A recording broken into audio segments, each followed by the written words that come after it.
Rain fell over the coastal city that summer, endless and heavy. A young girl named Lily Zhao lived in a world of wealth she never asked for, under the shadow of a mother who treated love like a business transaction. When her mother hired a mysterious man named Ethan Cole to work for their family, everything shifted. He was supposed to be temporary, just another employee. But fate had different plans. What started as resentment slowly twisted into something neither of them could control, a connection that would span years and leave scars that never fully healed. Before we continue, please like and subscribe to this channel for more stories like this. Thunder rattled the mansion windows as Lily sat upstairs, pretending to focus on homework while voices drifted up from below. Her mother was interviewing someone again. Mrs. Zhao went through assistants like water, never satisfied, always hunting for something more. "Can you speak Cantonese?" The question echoed through the marble foyer.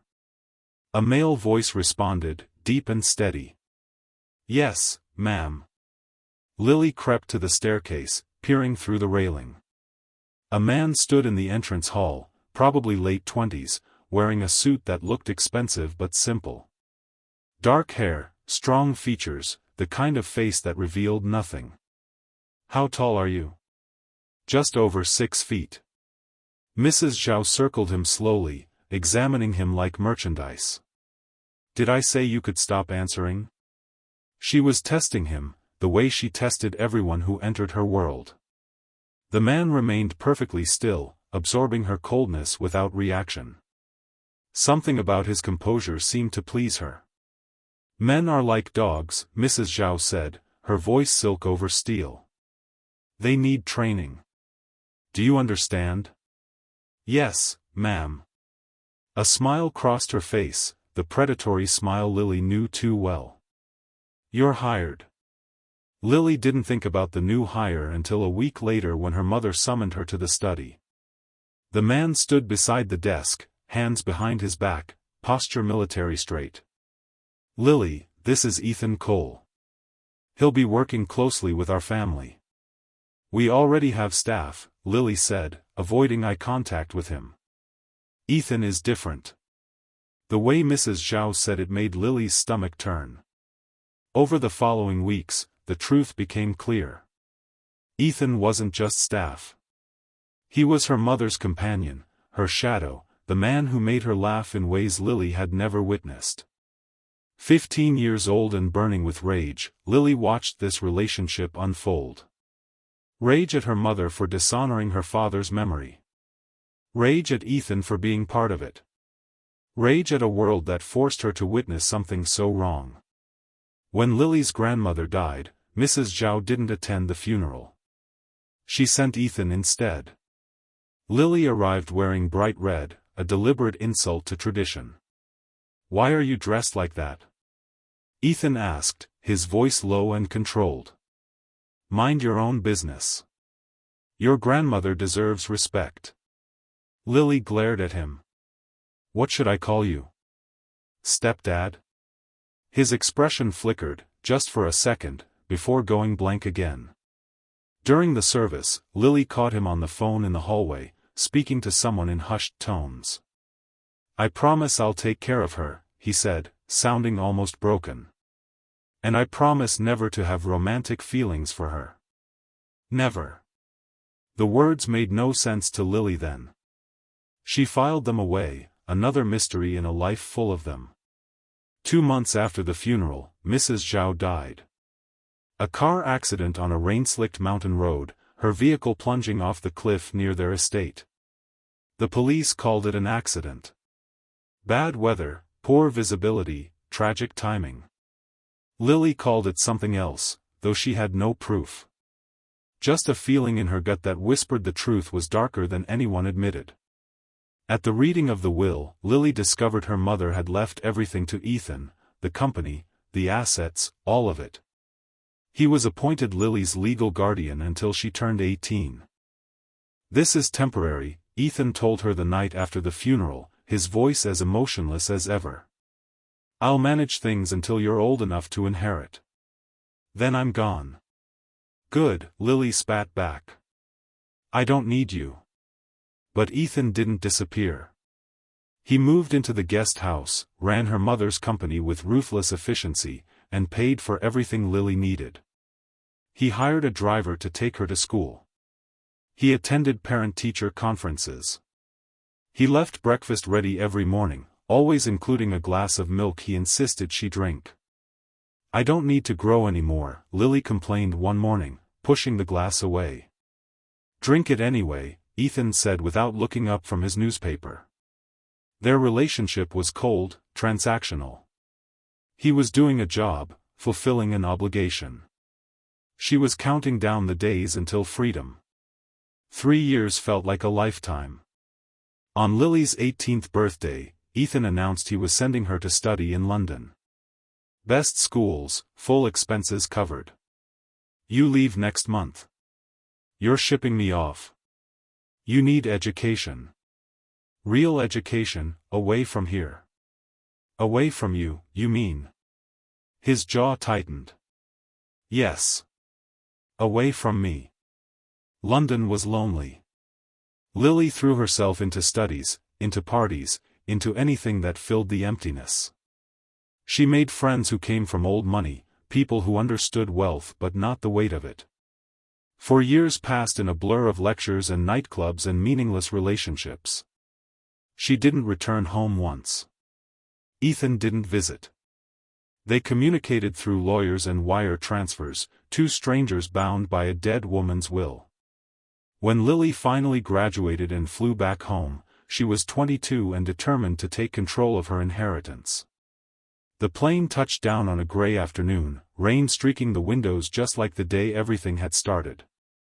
A black car waited at the airport. Not Ethan, just his driver. "Where is he?"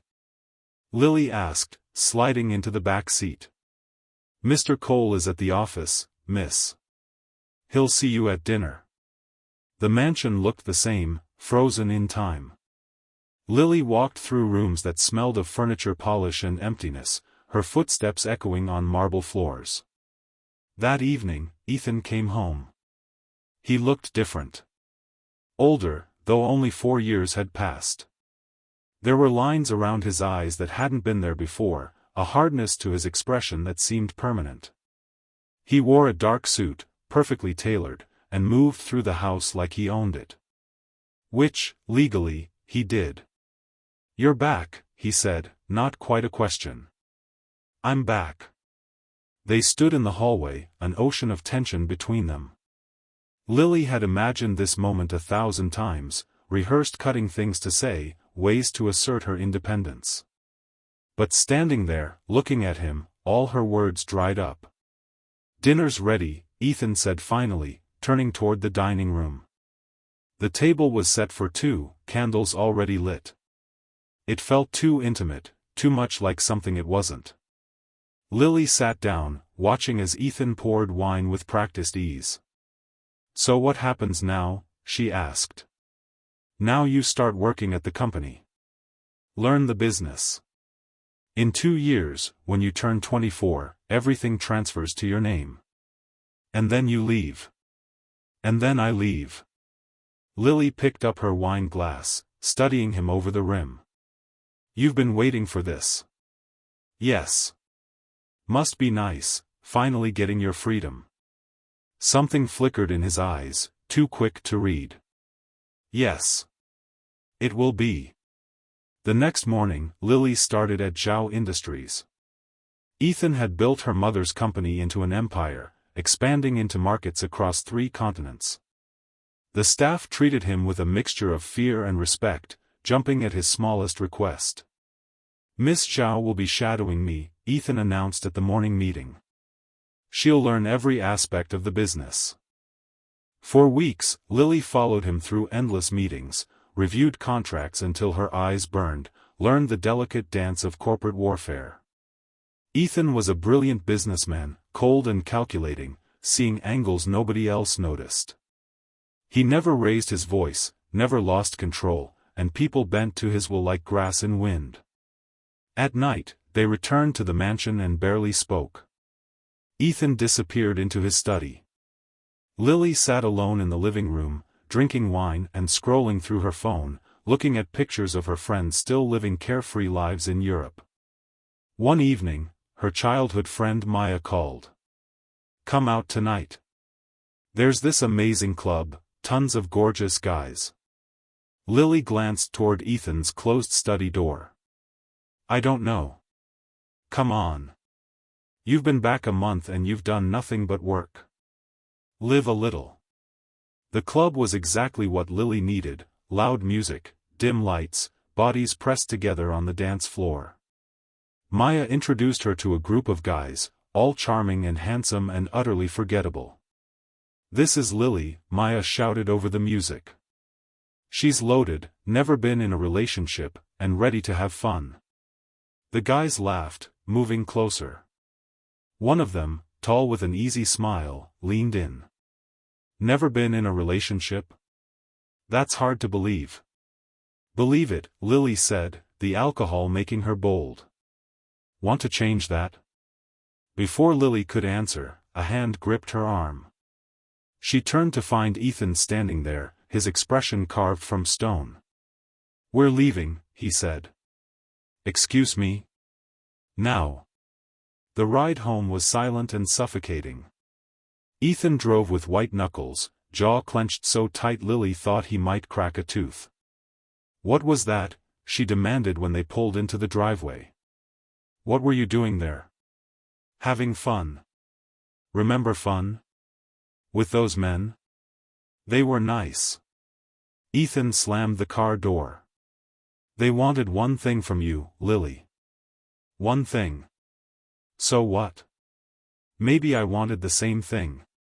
He froze, turning to stare at her. "You don't mean that." "How would you know what I mean? You don't know anything about me.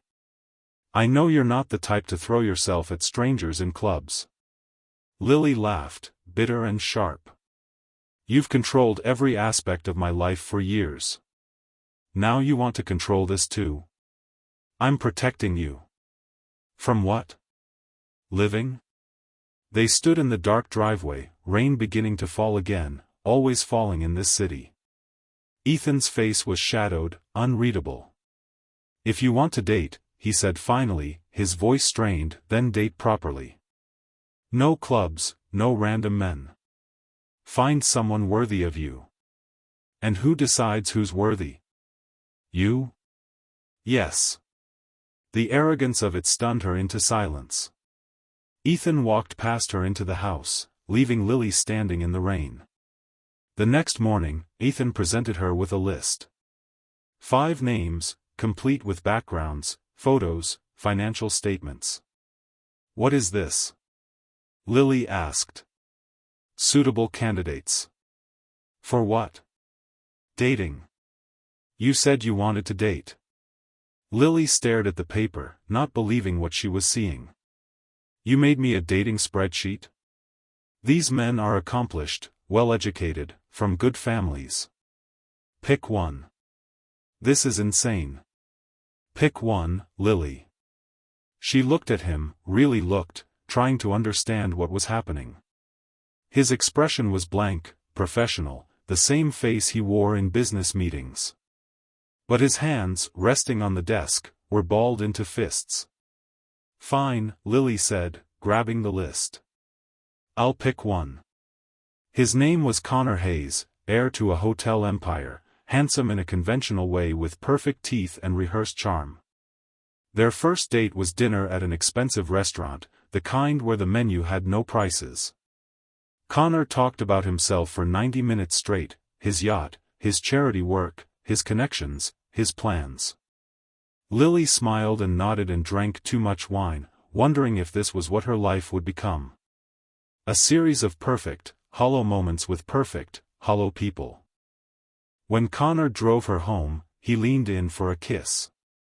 Lily let him, feeling nothing.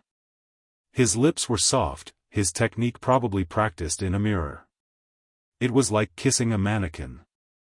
"I had a wonderful time," Connor said. "Me too," Lily lied. Ethan was waiting in the living room when she came inside, pretending to read a book. "How was it?" he asked without looking up. Perfect. He's perfect. Good. We're going out again next week. Good.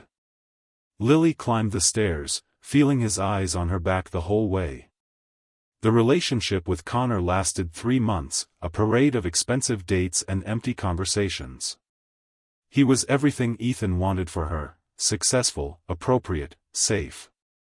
Lily hated every second of it. She broke it off on a Tuesday, sitting in Connor's car outside the mansion. "I don't understand," Connor said, genuinely confused.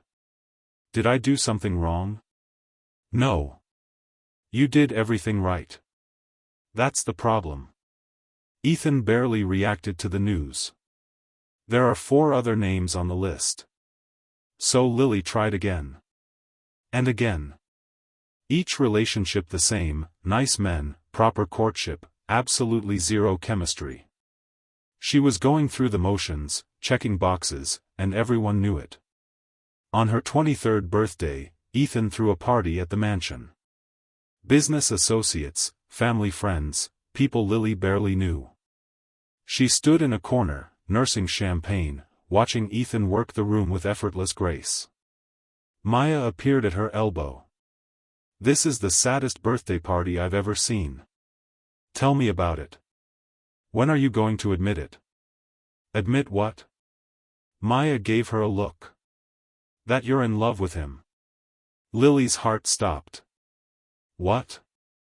No. That's insane." "Is it? You've been obsessed with him since you were 15. Every guy you date is compared to him and found lacking. It's obvious to everyone but you too." "He was my mother's," Lily couldn't finish the sentence. "He was your mother's employee. Not her lover, not her boyfriend. Just someone she used, like she used everyone." "How do you know that?" "Because I have eyes. The way he looks at you, Lily. The way he's always looked at you. That's not obligation. That's something else entirely." Before Lily could respond, Ethan appeared. Time to cut the cake. The crowd gathered, singing while Lily blew out candles, making a wish she'd never admit out loud. Later, after the guests left, she found Ethan on the balcony, staring out at the city lights. "Thank you for the party," she said. "You hated it." "Yes." He almost smiled. "I know." Lily moved to stand beside him, close enough to feel the warmth radiating from his body. "Can I ask you something?" "Maybe." "Why did you really stay? All these years, you could have left. Hired someone else to watch over me. But you stayed." Ethan was quiet for a long time. "I made a promise." "To my mother?" "Yes."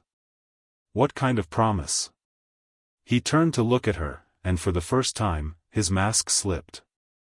Lily saw something raw in his eyes, something that looked like pain. "I promised to protect you," he said. "To take care of you until you were ready to inherit everything. And I promised never to develop feelings for you." The words hung in the air between them, heavy with implication. "And did you?" Lily whispered. "Keep that promise?" Ethan looked away. 1 out of 2 isn't bad. Lily's breath caught. Before she could think, before fear could stop her, she reached up and kissed him. For a second, he froze, completely still.